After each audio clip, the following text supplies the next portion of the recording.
बोल जयकारा बोल मेरे श्री गुरु महाराज की जय, बोल साचे दरबार की जय। इष्ट देव भगवान की परम प्रिय आत्मा, आज आप महीने वाली हाजिरी लगाने के लिए श्री गुरु महाराज जी के पावन श्री चरणों में हाजिर हुए। अपनी अपनी हाजिरी को एक बार जरा जोर से लगाओ। बोल जयकारा बोल मेरे श्री गुरु महाराज की जय, बोल साचे दरबार की जय। प्यारे, आज आए हैं हम, किसी किसी की तो कुछ मजबूरी रही, लेकिन कुछ लोग ये सोचते हैं ठंड हो रही है, क्या करें, दुबक के बैठ जाएंगे, ठंड बहुत है। इस दुनिया में और तो सारा काम बहुत है, पर ठंड बहुत है। हमें तो आपकी बात याद आया, ठंड बहुत है, हद हो गई। अगर हम अपने सतगुरु की रहमत को मन में प्रणाम करते हुए देखें, उनकी ओर देखिए जो 2 रोटी कमाने के लिए सवेरे से 2 रोटियां लपेट के टिफिन में या कपड़े में या पुणे में कैसे भी चौराहे पे खड़े हैं, शायद आज कोई काम मिल जाएगा तो कल की रोटी की व्यवस्था हो जाएगी, केवल पापी पेट के लिए, इस शरीर के लिए, है ना। और चौराहे पे खड़े हैं, अगर कोई किसी ने आके लेबरिंग में ले लिया तो वेल एंड गुड, अदरवाइज उनकी फिर घर आके रोटी खाने की हिम्मत नहीं होती कि हम आए थे और आकर के जो है बताइए हमको आज काम ही नहीं मिल पाया है। अगर हम ऐसे लोगों को और देखेंगे तो बहुत बहुत उस परमपिता परमात्मा का शुक्राना है कि हमसे दिन निकलने से पहले हमारी रोजी रोटी हमारे लिए तैयार होती है। तो फिर हम ये बात कहें कि कैसे आए, ठंड बहुत, तो हमको क्या कहना चाहिए, वो नहीं आ रहे ठंड में, कपड़े भी उनके पास आधे ऊपर ही होते हैं, और जब सवेरे से शाम तक जो ईंटें ढो रहे हैं, सरिया ढो रहे हैं, सीमेंट ढो रहे हैं, जो भी काम मिलता है, और उसको जो है ऊपर नीचे ढोने में और सारा दिन करनी बसरी चलाने में, खुदाई करने में और हैंडपंप चलाने में, कुछ भी करने में बीत गया। शाम के समय छोटी सी मजदूरी के रूप में 100-150 रुपया मिल जाता है। एक बड़े बंदे के लिए कहा जाए तो कहो जी 150 रुपए में क्या होता है, ये बात हम भी समझते हैं, 150 रुपए में क्या होता है, कुछ नहीं होता है, लेकिन उनके लिए बहुत कुछ होता है। जो सब कुछ होते हुए गुदड़ी में घुसे हुए कह रहे हैं कि कैसे सत्संग में आए, जिसने हमको सब कुछ दिया, उनका शुक्राना करने के लिए कैसे आए, क्योंकि ठंड बहुत है। प्यारे, इसी ठंड के अंदर हमारी सीता मैया अशोक वाटिका में थी, केवल एक वस्त्र में। इसी ठंड के अंदर उनके पास कोई छतवत नहीं थी, कुछ भी नहीं था, और इसी ठंड के अंदर वो वहां पे बैठी थी अशोक वाटिका में, और प्रभु की याद में बैठी हुई थी इसी ठंड में। उनको तो ना लगी होगी ठंड। इसी ठंड के अंदर गुरु अमरदास जी ब्यास नदी से गोंदवाल साहब, खडूर साहब लेके आते रहे गागर भर के जल की, और आकर के उनको स्नान करवा रहे हैं अपने गुरुदेव को। उन्होंने तो शायद नहीं कहा होगा गुरुदेव अब आप जरा ऐसे ही नहा लो, क्या करें, एक आध दिन आप भी ना नहाओ, क्या होता है, ठंड बहुत है, कहा।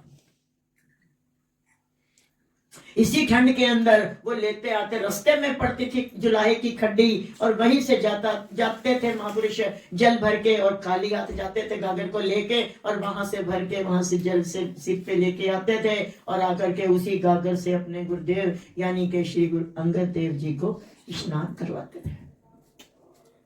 उन्होंने एक बार नहीं सोचा ठंड बहुत, क्या सोचा, मन में विचार ही नहीं लाए। वो इसी बात पे ही कुर्बान थे कि हमको सेवा मिली हुई है। आज हमारे पास सेवाएं तो हैं, लेकिन हमारे मन में सेवा की कीमत नहीं है,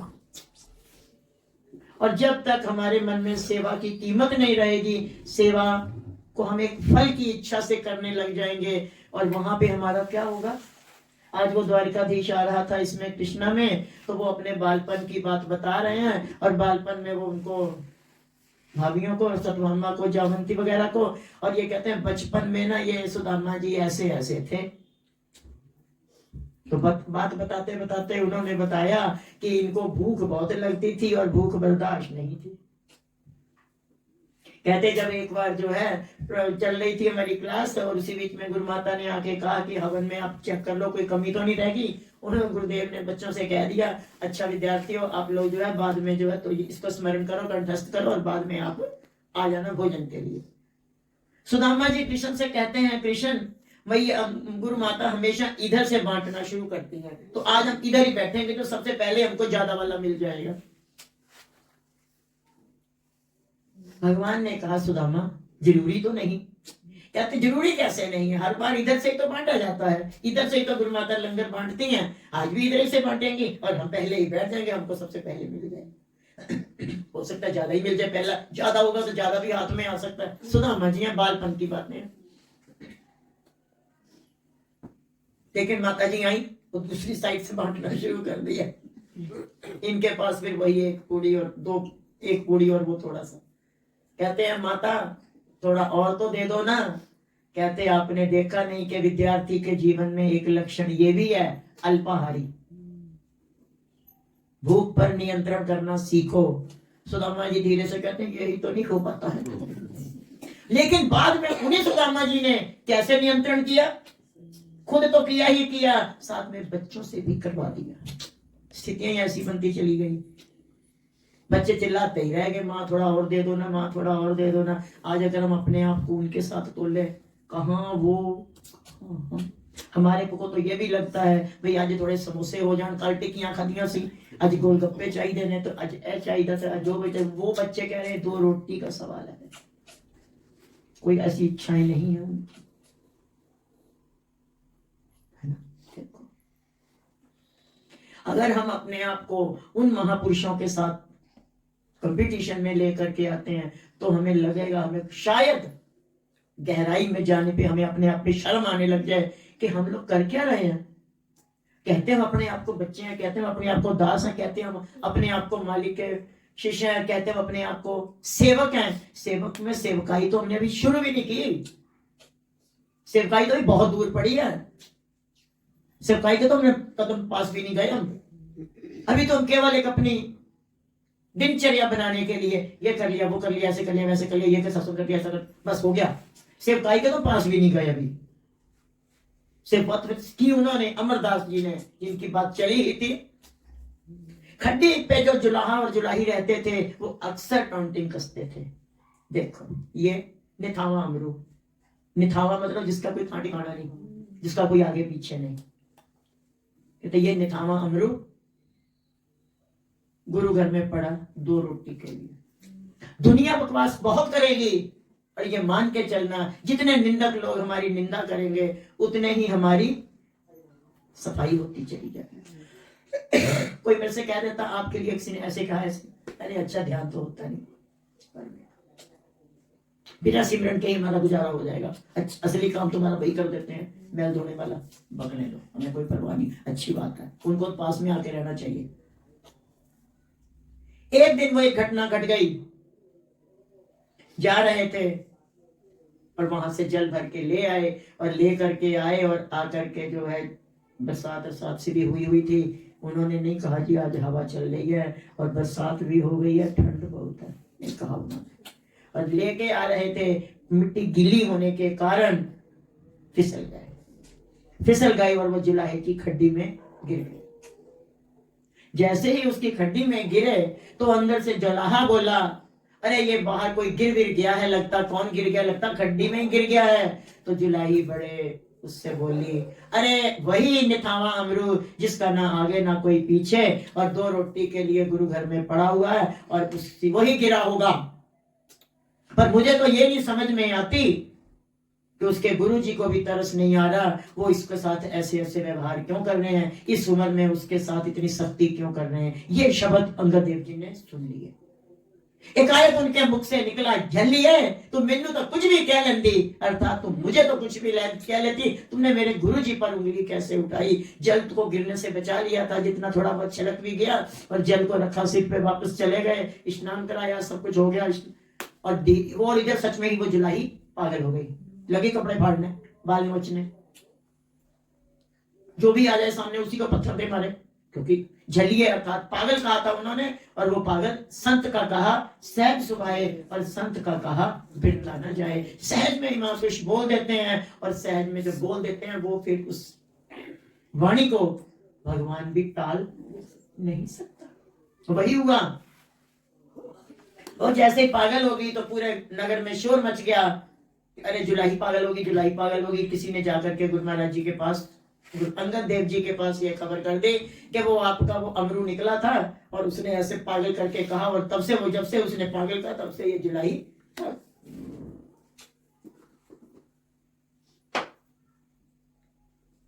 बुलाया गया, गुरु महाराज जी सेवा में थे, बुलाया गया उनको।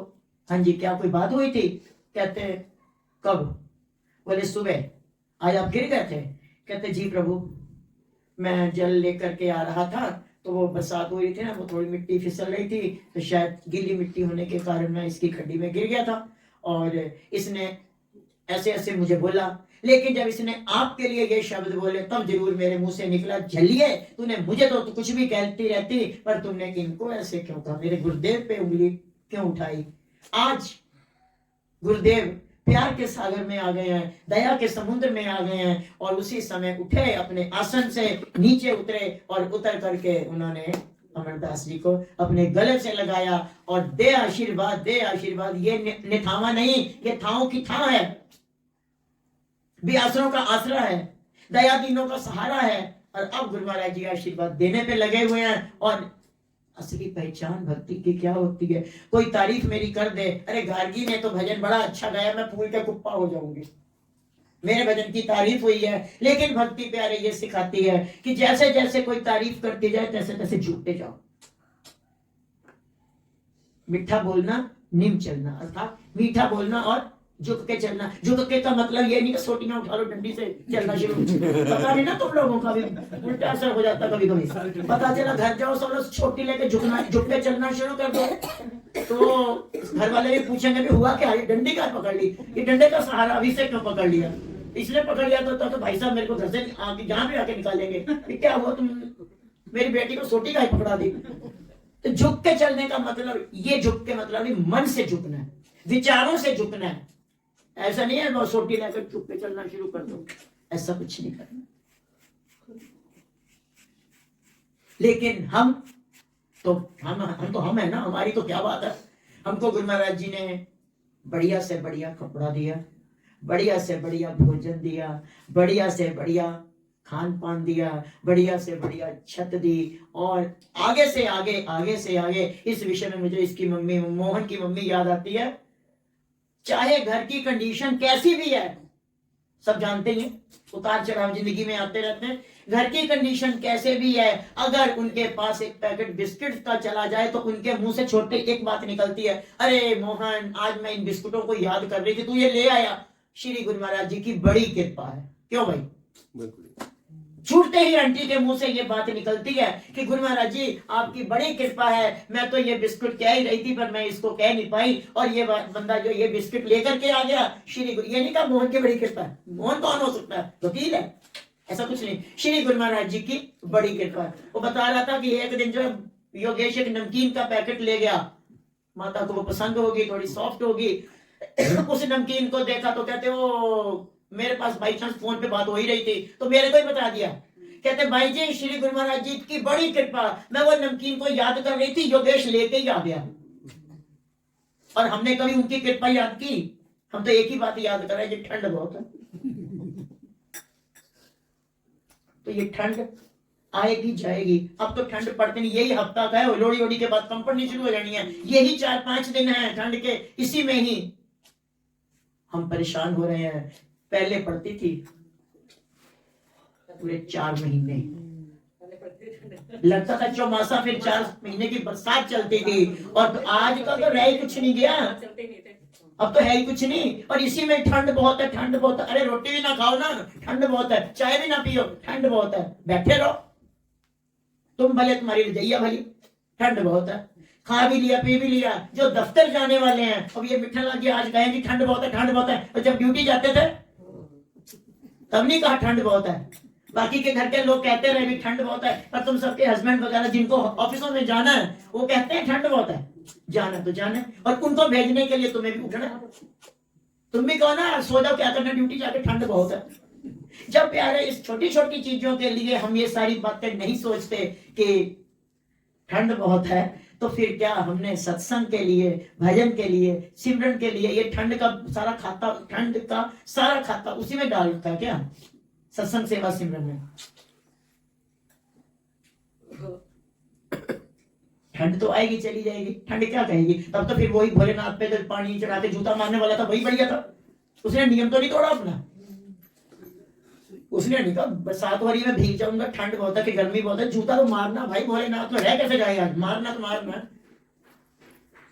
उसने नहीं कहा ठंड हो रही है मैं फिसल गया तो क्या हो गया, पानी चढ़ाने जल चढ़ाने वाले ने तो सोच लिया, लेकिन उसने नहीं। आज हम एक बात देख रहे थे आरती में। आरती जब आप लोग करते हो तो एक बात बताइए कि ईमानदारी से देखिए, बताना, सच बोलना, सुखी रहना, है ना? जब आरती करते हो तो आप लोग केवल एक गीत गाई देते हो या आरती को विचारते भी हो, या कैसे करते हो आरती? देखो मैं तो करती नहीं ज्यादा आरती को। आरती का मतलब शब्द ही अपने आप में बड़ा परिपूर्ण है। आ प्लस रति अर्थात प्रेम से ओतप्रोत। जब आरती तुम शुरू ही करते हो, जोत जलाते ही कि तुम्हारे अंदर वो भाव आता है कि आज हम गुरु महाराज जी की प्यार से आरती, नहीं वो जोत जगानी है, वो काम निपटाना, बस फटाफट आरती कर ली, फिर चाय पीनी है, ठंड बहुत ऐसा। आरती करते हैं हम। आज आरती के समय हमारे मन में ये विचार आया था, तो हमने किताब भी निकलवाई। मैंने कहा कि ये देखिए, आरती जब हम करते हैं तो आरती के बीच में हमें अपने आप में जब एक एक शब्द में हमको अर्थ साथ साथ सोचते रहना चाहिए। अगर तुम उस अर्थ को सोचते हुए आरती करोगे और अर्थात उस शब्दों का इमेजिन करते हुए चलोगे, तो तुम्हारी आरती प्रेम से ओतप्रोत होगी। और उन्होंने तो कह दिया, साहिब चंद जी ने तो कह, ओम जय श्री जगतारण, ओम जय श्री जगतारण स्वामी जय, ऐसे गीत गाने से कुछ नहीं होगा।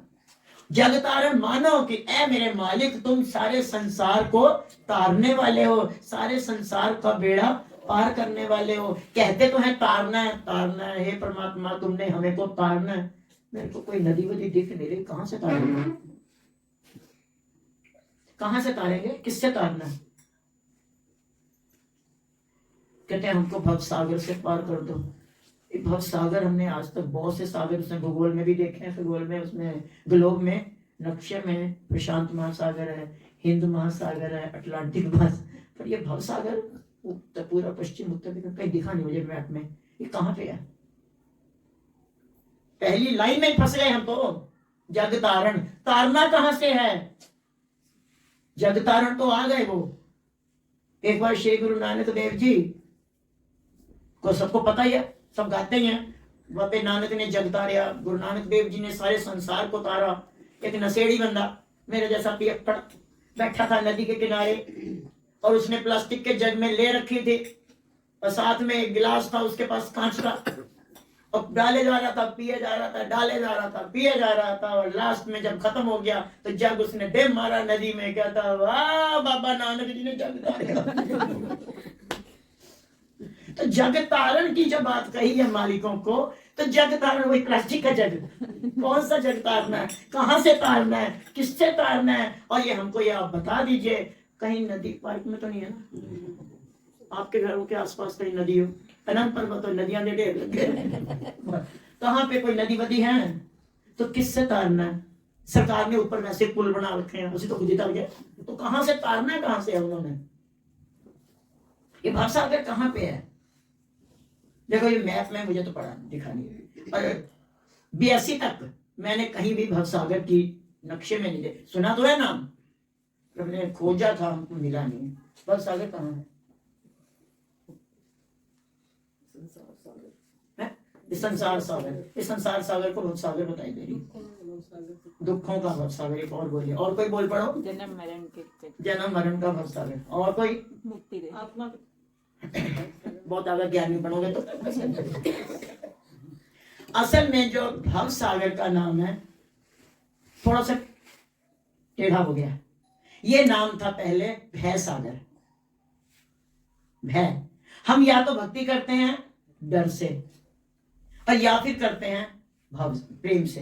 प्रेम से तो हम कहीं कहीं करते हैं, ज्यादातर लोग भय से करते हैं। अरे आज आरती ना की थी तो पता नहीं दिन क्यों जलन गएगा, आज अगर पूजा न मंदिर ना गए तो पता नहीं दुकान पे बोनी वोनी चंगी होएगी कि नहीं होएगी, पता नहीं आज हमने ये ना किया तो भगवान इनके चरण छूने थे, देखो भूल गए वापस आके चरण छुए, नहीं तो ये कहीं हमारे पता नहीं आगे कहीं एक्सीडेंट ही ना करवा दे।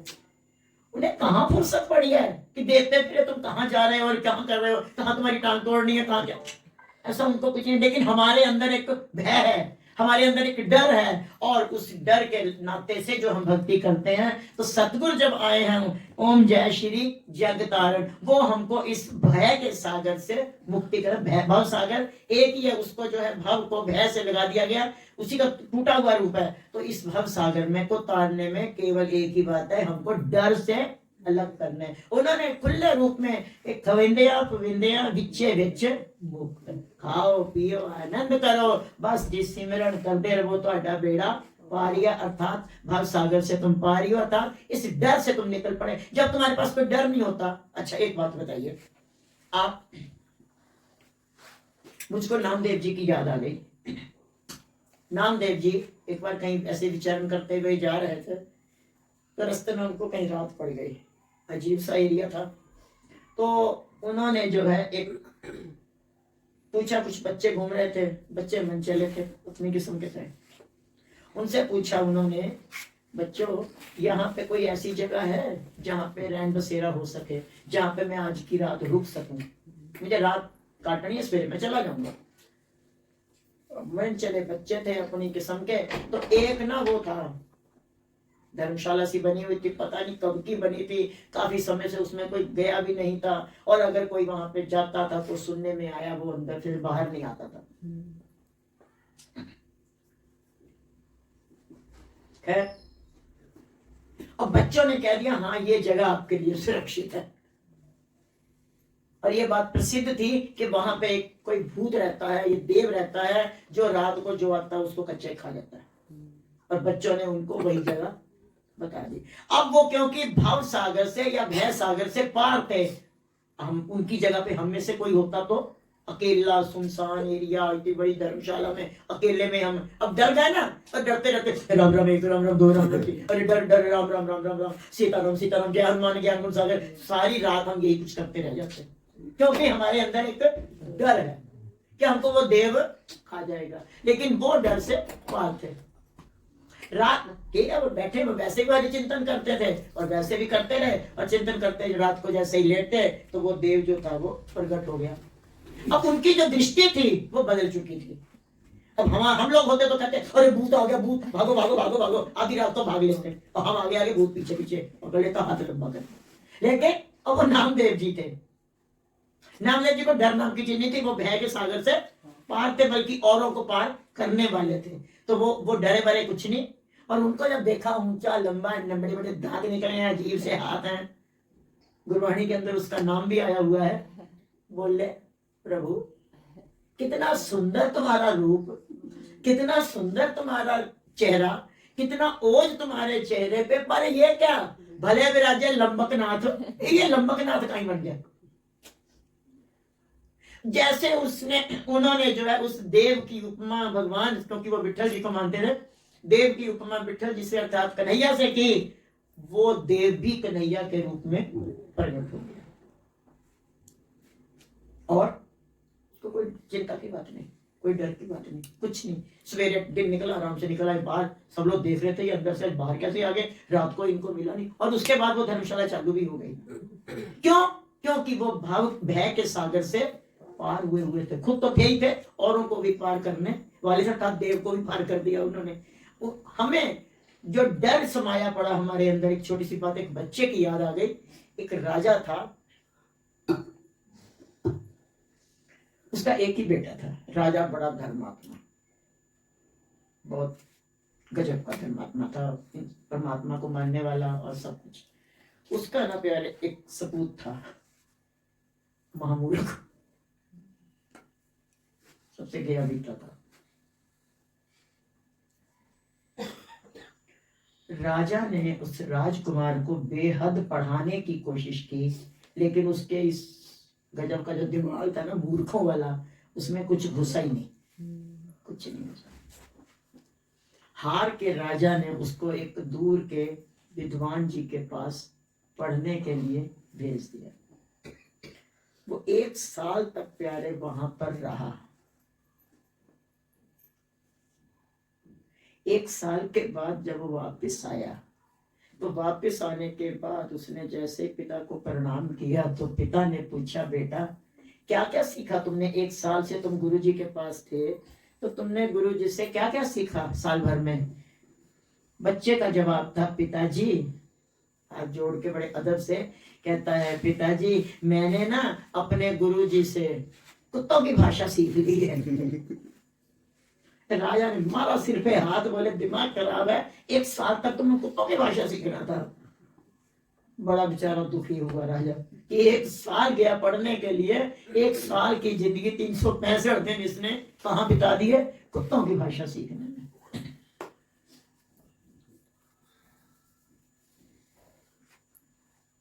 फिर उसने एक दूसरे विद्वान के पास भेजा कि शायद वो कुछ सफलता प्राप्त करवा दे। 1 साल फिर वहां पे रहा, और 1 साल तक वहां पर उनकी जो है चरण शरण में रहने के बाद जो ज्ञान प्राप्त करके आया वापस, और आके जैसे ही उसने पिता को प्रणाम किया, तो पिता ने पूछा, हाँ बेटा, ये वाले गुरु जिससे तुमने 1 साल भर में क्या सीखा? कहता, पिताजी मैंने ना उनसे पंछियों की भाषा सीख ली। राजा को ना तो हंसी आई ना रोना आया, ये क्या, ये पशु पंछियों के स्कूल में गया था क्या? क्या करके आ गया? पहले कुत्तों की सीख आया, अब पंछियों की सीख आया, अजीब बंदा। फिर तीसरा उन्होंने काशी भेज दिया, काशी के महान विद्वान के पास। वहां पे भाई सब गए और 1 साल वहां पर भी रहे, और वहां पर करने के बाद जब वापस आए तो पिता ने बहुत डांट के भी भेजा था और कहा था, अगर तुमने इस बार तुम्हें सफलता ना मिली तो मैं तुमको अपने घर से बाहर निकालूंगा, इसलिए तुमको पढ़ के आना ही है। जब वो 1 साल के बाद वापस आया तो पिता ने पूछा, बेटा काशी से तुम आए हो पढ़ के, क्या सीख के आए हो? कितने श्लोक सीख के आए हो? बोला, पिताजी मैं वहां पर गुरुजी से मेंढकों की भाषा सीख।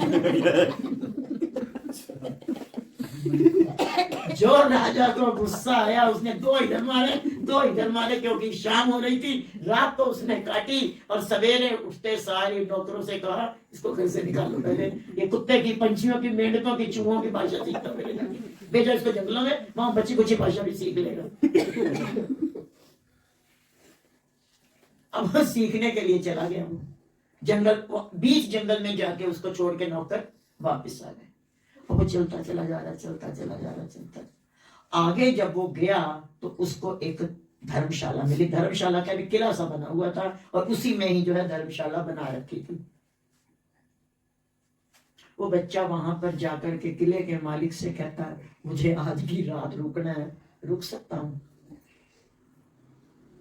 क्योंकि अब वो अजीब तो था ही था, डर वर उसको था ही, वो भी भय से पार हुआ था, डर नाम की चीज नहीं थी। ठीक है, इतना कुछ हो ही गया, घर से भी निकल आया, वो कुत्ते बिल्लों की भाषा भी सीख ली, कुछ नहीं बन पा रहा मेरा, अब जो होगा देखा जाएगा, राम भरोसे वो चल पड़ा। शायद उसको वो लाइन याद आ गई होगी, हर हाल में दाता का जो शुक्र मनाते हैं, तो निकल पड़ा। और फिर चलते चलते रात जब वहां पर पहुंचा तो वो उस किले के मालिक ने कहा, हाँ बेटा तू रात रुक तो सकता है, पर ना हमारे पास ऊपर सारी फुल हो गया, नीचे बेसमेंट में एक जगह है, एक कमरा हम आपको दे सकते हैं, वहां पे आप रुक सकते हो बेटा, लेकिन एक प्रॉब्लम है।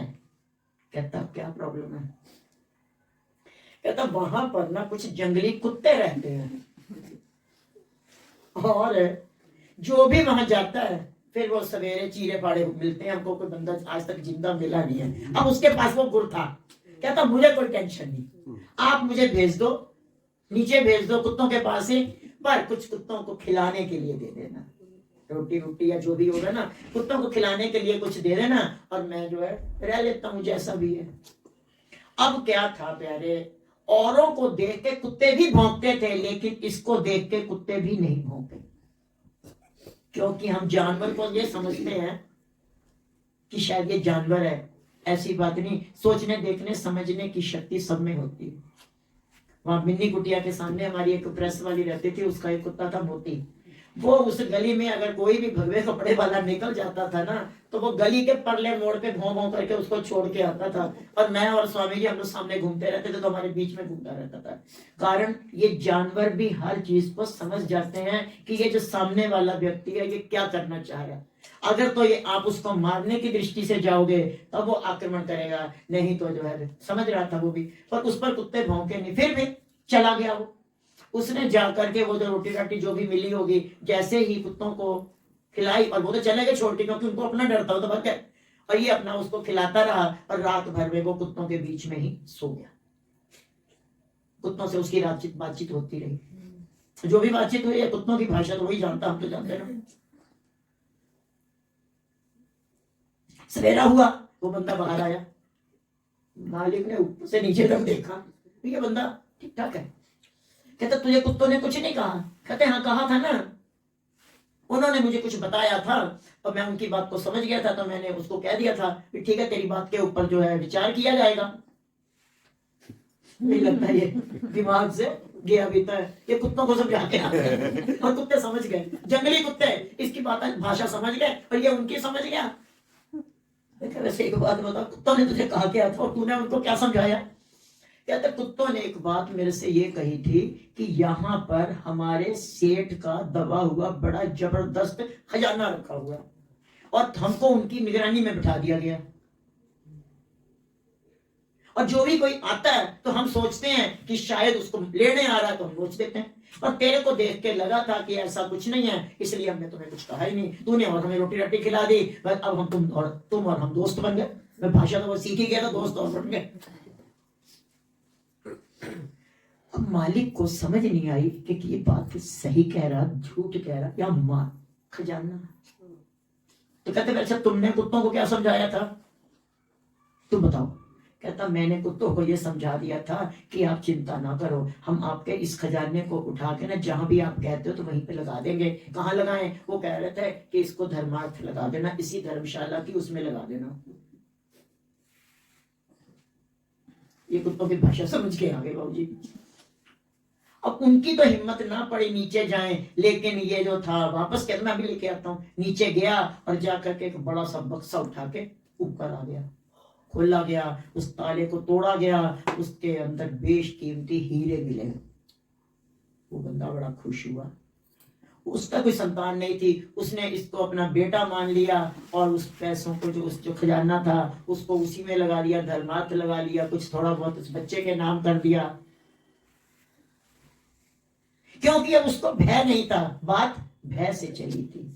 अगर वो डर में आ जाता हमारी तुम्हारी तरह, अरे कुत्ते मार डालेंगे, तो फिर बाहर घूमो ठंड में, फिर तुम्हें ठंड मार डालेगी, फिर रात को गाना ठंड बहुत है, ठंड बहुत है, ठंड बहुत है, रात को गाना बैठ के।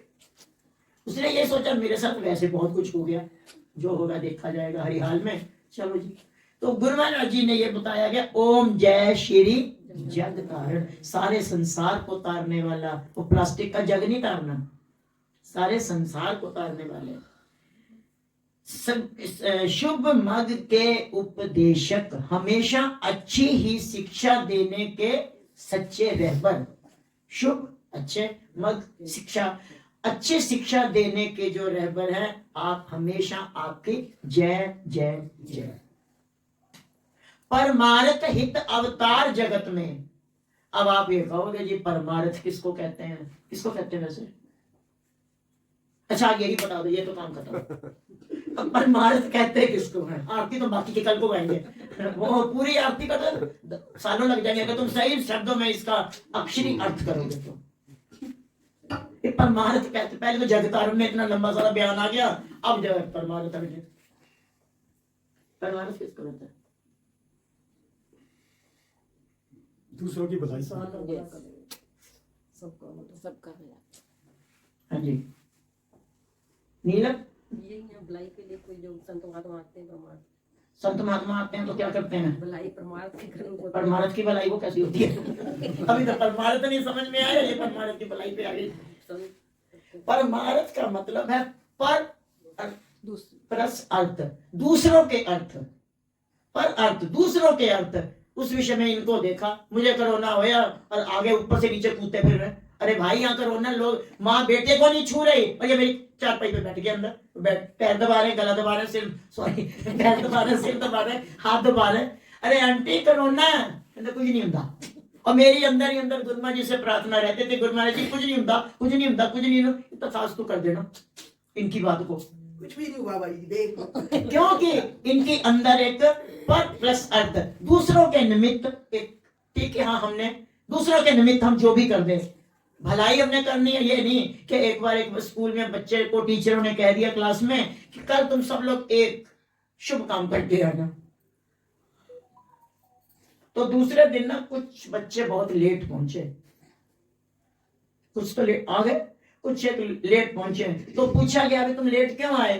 कहते मैं एक अंधे व्यक्ति को सड़क पार करवा रहा था। दूसरे से पूछा तू क्यों लेट आया? कहता मैं वापस फिर उसको वहीं पहुंचा रहा था। तीसरे से पूछा, कहता फिर मैंने पार करवा दी थी, चौथे ने फिर वापस वहीं पहुंचा दिया। ये परमार्थ कर रहे हैं, शुभ काम करने को कहा। टीचर ने कहा क्या वो पार होना चाहता था? कहते नहीं। कर लो बात, ये शुभ मग करे आई। परमार्थ करना था ना, एक शुभ काम करने को कहा था। अंधे व्यक्ति को सड़क पार करनी या नहीं करनी, अब उधर करवाना वो उधर करवाना। अंधा भी सोच रहा मैं क्या मुसीबत में पड़ गया। बच्चों का तो एक अच्छा काम हो जाएगा और मेरी अच्छी तरह से बेचारा अपना रास्ता ना भूल गया कि मैंने जाना किधर को। बाद में जब टीचर ने पूछा कि भाई वो पार होना चाहता भी था, कहते नहीं।